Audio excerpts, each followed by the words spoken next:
On line کام ہوتا ہے تو گھر کی جو لیڈیز اور خواتین ہوتی ہیں وہ آن لائن کام میں زیادہ ہوتی ہیں. کیا اگر عورت کمائے تو کیا وہ شوہر پر حکم چلا سکتی ہے؟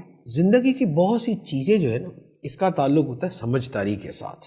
جہاں پر سمجھداری ہو اور جہاں پر شوہر اپنی حیثیت کو سمجھتا ہو اور عورت اپنی حیثیت کا سمجھتی ہو، وہاں پر ایسا ایشو نہیں ہوتا.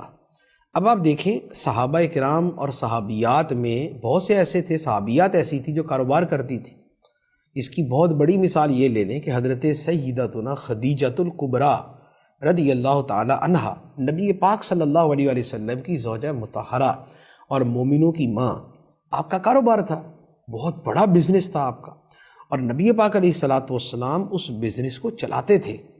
لیکن اس کے باوجود آپ سیدنا خدیجۃ الکبریٰ رضی اللہ تعالی عنہا کی محبت، نبی پاک علیہ السلام کی خدمت اور سرکار علیہ الصلاۃ والسلام پہ سب کچھ قربان کر دینے کا جذبہ دیکھیں. تو یہ کیا ہے کہ جب حسن معاملہ ہو، جب سمجھداری کا برتاؤ ہو، تو پھر رشتہ جو ہے وہ اچھے طریقے سے چلتا ہے.